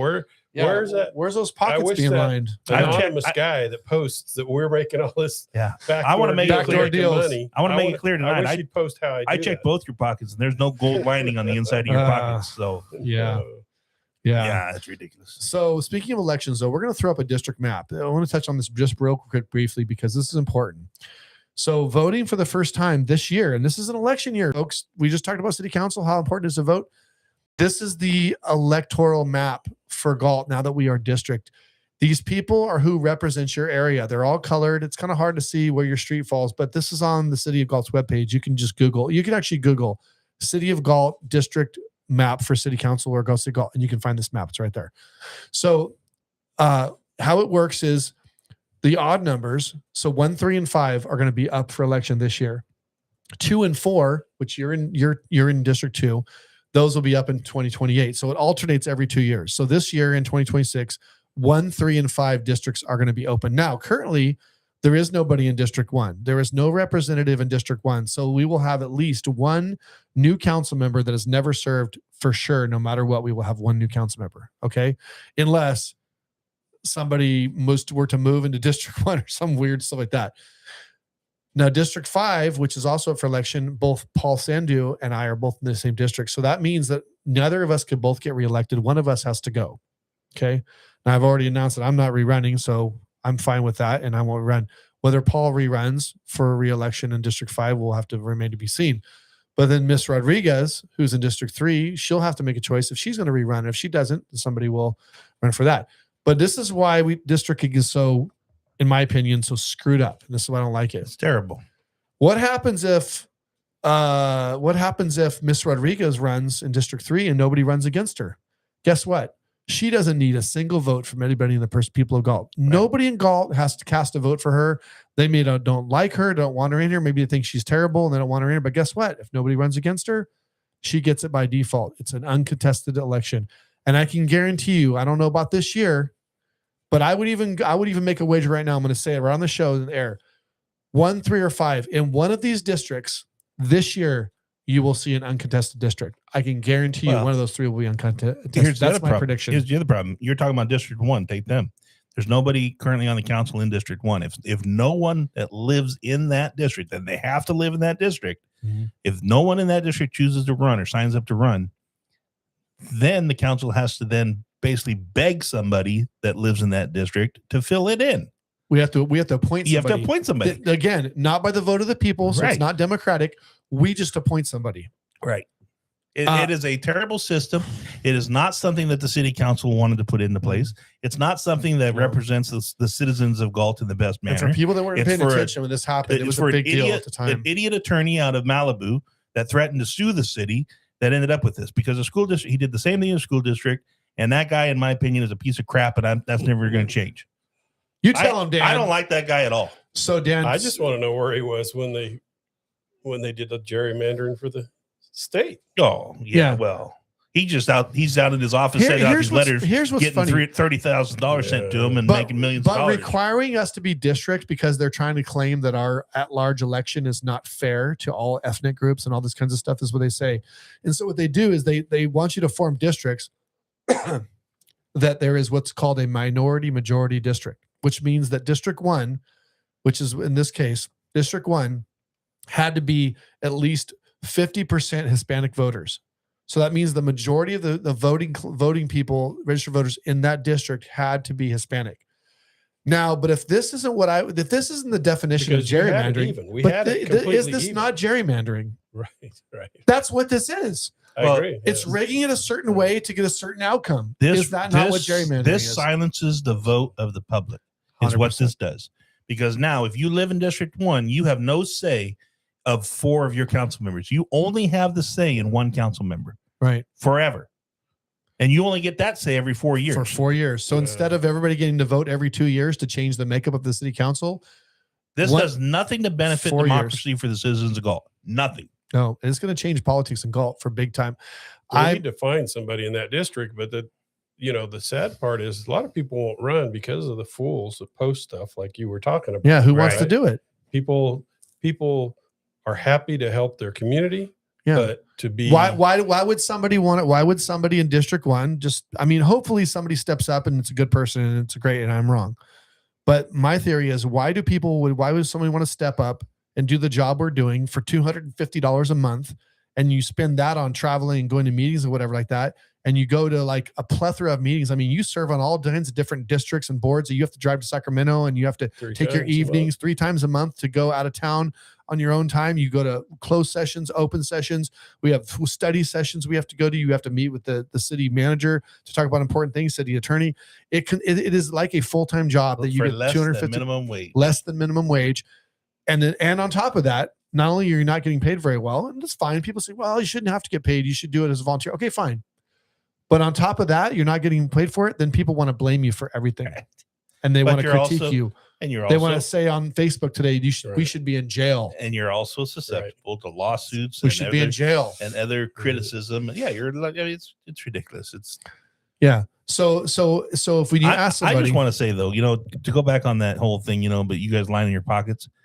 So I spent 4 years on the school board and I've been on the planning commission now the planning for like the last 5. I'm offended because I've never even been approached with a bribe. Like nobody's even approached me with a bribe. Like I want to know where that money's at. Yeah. So I don't know where it's happening and the people are lining their pockets, but it sure to hell ain't in Galt. I'm going to say that right now. The anonymous guy needs to tell us because he's so adamant. Backdoor deals. Yeah. I mean, but you know what? But honestly, that a lot of those comments come from people who don't really pay attention to how things work and whatever. And so sometimes I have to step back and not get so fired up about a comment or not be so let my feelings get hurt by a comment like that. And you say, well, you just have that thick skin, but it's hard to have thick skin sometimes when you feel like you're busting your butt to try to make the community a better place, because that's really, Matt, that's the only reason you're doing it. You ran for city council because you want to make Galt a better place. That's the only reason. That's the only reason to do it. Right. So to have somebody critique you and say some comment that makes it feel like you're not doing a good job, it does hurt, honestly. And I'm not going to lie. But I think it's the same thing you see when people sit there and criticize all police officers, right? Just because there's been a story about this bad officer, that bad officer, so you're going to criticize all police officers. Mm-hmm. And they do the same thing with politicians, because there have been politicians that do take those bribes that are immoral people. Yeah. But now you want to judge everybody that's serving in public office. And it's a bunch of BS, because the majority of people who serve, like you just said, are doing it because they care about their community. They care about their fellow citizens. Yeah. They care about the town they live in, and they want to do what's best. Mr. Reed is a fireman. Mr. Rodriguez works for Caltrans. We take that down. Matt, myself, Mr. Sandhu, we are all regular people, just like other people in Galt. We are, some of us are business owners. Some of us have full-time 9-to-5 jobs. We are all just regular people just trying to represent our fellow neighbor. We are not politicians. None of us are career politicians or have been in politics before what the role we have now. And people need to realize that when they throw rocks and stuff. Right. And they have to realize too, that also the decisions that we make on the best information that we can. And we try to do the best we can. I've had many no votes. I've voted no on so many things I could probably even barely keep track. I voted yes for a lot of things. If I could go back and look at every vote I did and said, would you do that different? Would you do that different? I mean, knowing maybe after there's some information, maybe looking back and seeing how it's out and saying, well, maybe I would have maybe went different on that. But I would go back and say every vote I made at the time, I wouldn't take any of those votes back. I made every decision that I made at the time was the best decision. And I stand by that at this time. But you make that vote based on the best information that you have, the best facts that you have at that time. Right. Now, maybe those facts change later. Now, maybe something else. I got a lot of respect for but Matt. That's why Matt will sit up there. Matt, this is how Matt is. That. I know. Matt sits up there and Matt will go, sometimes I'll be up there trying to make, I'll say like, you want to go there, Sean? Matt is a man of few words. Yeah, I'll go up there, as we can tell. So I'll be up there and I'll say, well, this is why I feel like I'm voting yes on this, is because this is why. And I try to at least explain so people in the audience who are watching it will understand how I came to that conclusion. And I say, Matt just goes, let's vote. I support it. Let's do it. Matt, do you have anything to say? Nah, I'm ready. Let's go. He's just like, let's get it over. Let's do it. I've already made up my mind. He's just like, this is what I think I should do. This is what I feel is the best vote to make. And I'm going to do it and let the chips fall. And that's it. I come prepared and I'm ready for an argument. If you guys can sway my vote, I'm fine. That's why I will say whether I'm for or against. Yeah. Early on to give you that opportunity to try to change my mind. And since you've been on for 2 years now, a little under 2 years, we have had those times where there's been some deliberation amongst the council, and then council members end up deciding to forego, right? Deliberation of the council or Sean? What do you mean? No, but I mean, right? Where you've seen that. No, where I appreciate that you do that. I am not that way. For me, I'm ready to vote. But you want to get all the information out there, which is good because I'm not good at that. So I'm glad, that's why we have a good council, because we have we got a great council. And that's why when I step away at the end of this year, I feel like even though we're going to have one new council member, and we don't know if Mr. Sandhu is going to rerun, we don't know if Mr. Rodriguez is going to rerun. I would hope that one of them reruns. I think they both do a good job. I think that the majority of the council, at least with you and Tim, are locked in for 2 more years. I feel like I'm leaving the council in good hands. I think that we're going to have a good council that's still going to stay on the same course that we are, because we've had some terrible councils in the past, and I hate to throw people under, but we've had, right? Yeah. Well, yeah.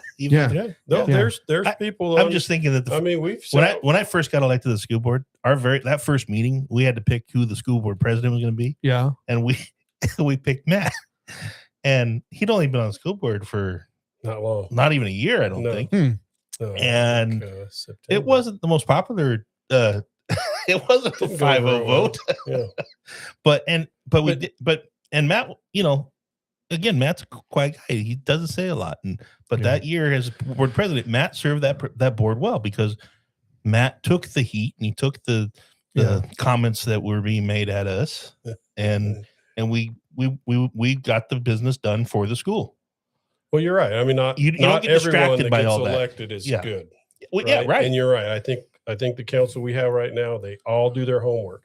I mean, honestly, I've got to a few special meetings to the table myself and felt, boy, maybe I didn't do enough homework because everybody else is way up on this. So it forces me to work. And I would just, and I don't want to stay on the subject too long because I got a question to ask you. But there was a board member when we were together one time when I was taking the votes. I said, "Are you going to vote?" And his reaction was, "Well, how's Dan going to vote?" He asked me how I was voting first. Whatever he's voting, I'm voting the opposite. And I said, "I'm voting yes." He goes, "Then I'm voting no." That's terrible. So why would anybody? Is that a good? Is that somebody serving the public like that? Is that somebody serving the public? Is that somebody there to get business done? No. Yes.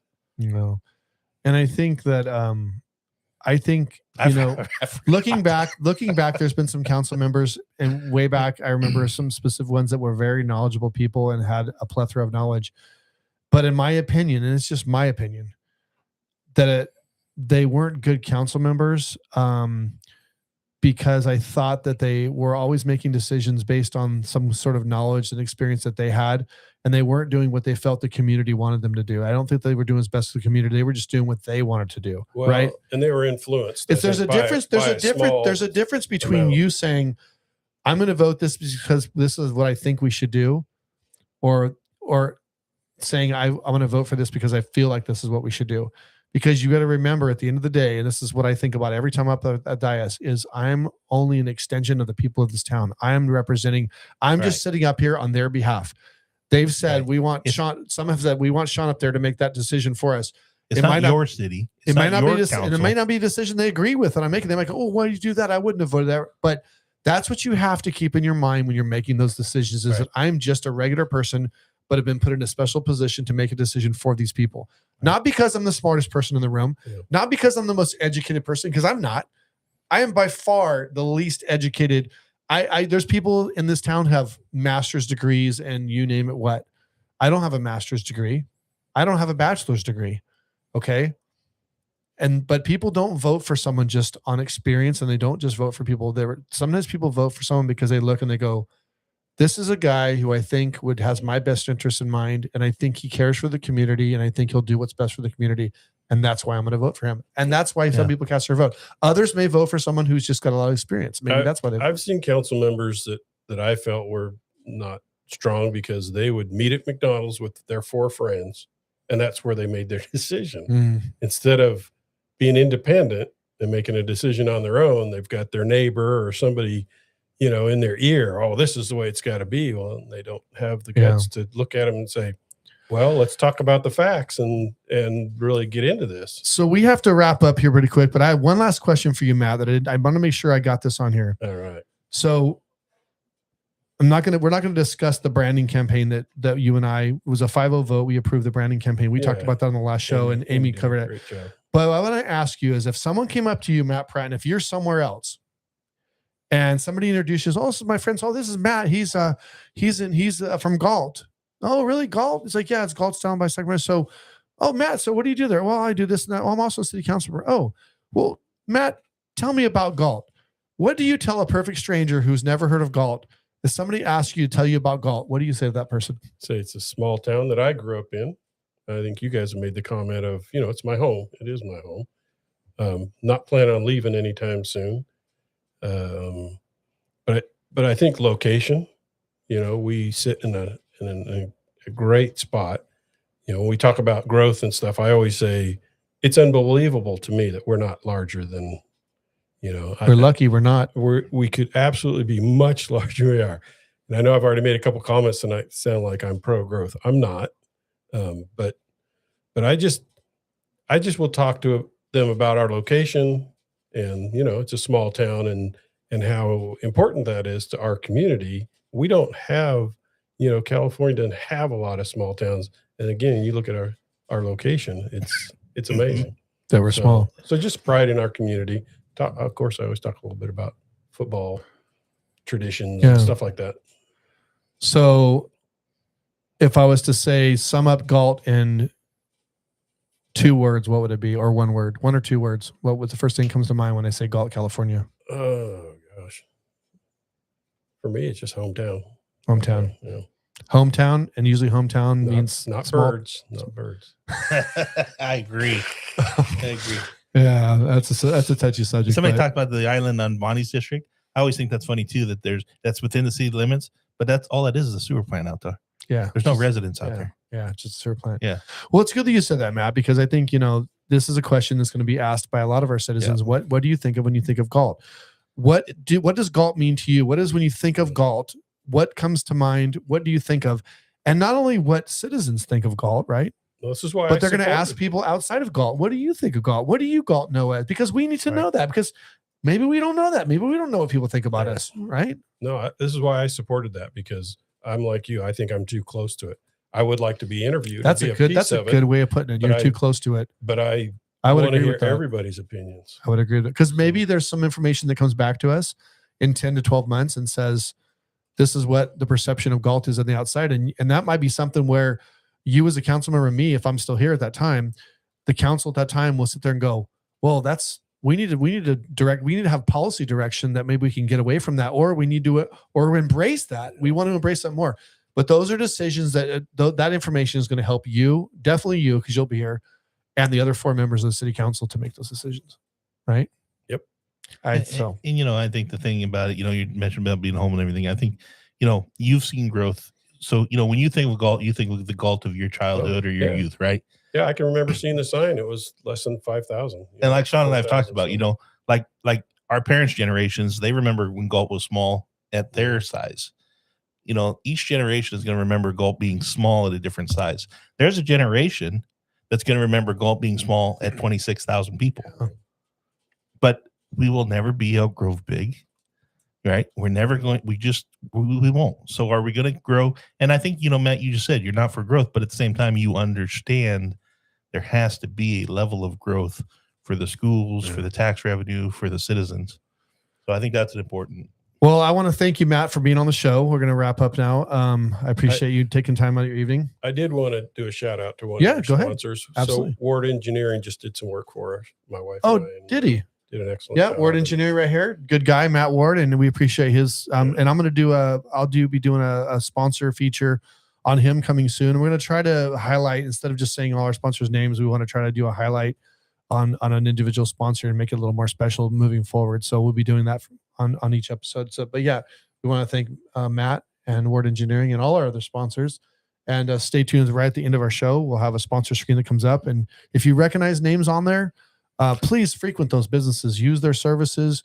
They are all small town businesses here in Galt, and they all contribute to make this podcast happen. And they're all people like us and business owners. I want to say real quick, thanks to Matt. I've known you as a coach. I've known you as a peer. I've known you as many of the different hats you've worn over the years. And is there going to be a hug? Well, no, but I want to say that I just want to know if there's going to be. But Matt is an example of a small town, of a hometown person who's established businesses here, who has benefited the community through public service. And it's not just, even when you're coaching, and that wasn't a big paying job.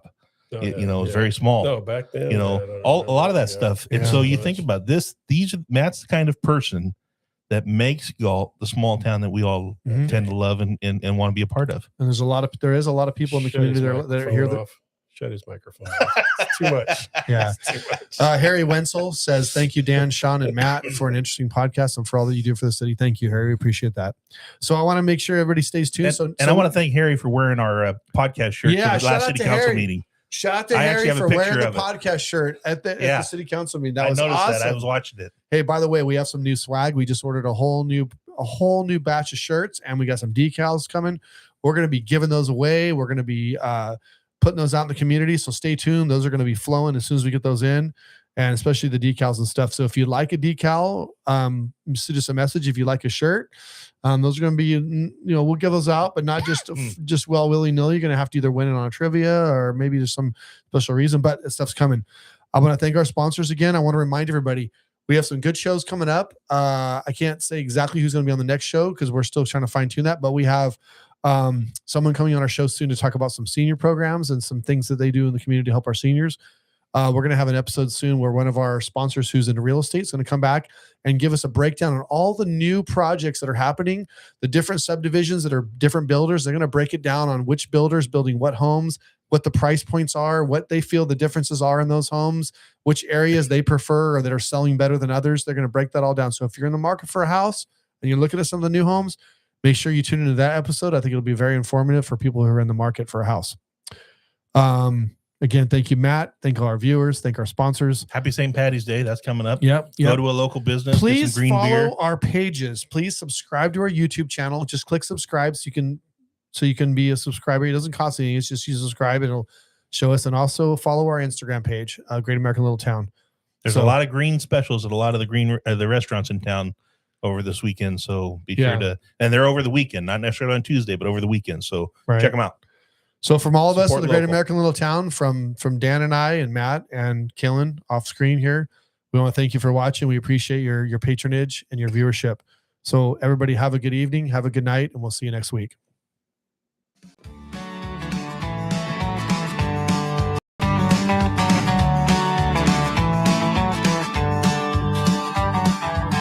Two guys guys on the mic, Sean and Dan, talking small town life where it all began. Galt's got charming stories to spare, from the city news to the country air. The great American little town, where the news is small but the pride's profound. Grab a coffee, sit back, it's all going down on the great American little town. Sports scores, local clubs, and a parade. Dan cracks a joke, Sean throws some shade. Local gossip and a heartfelt cheer, it's Galt's heartbeat right here. The great American little town, where the news is small but the pride's profound. Grab a drink, sit back, it's all going down on the great American little town.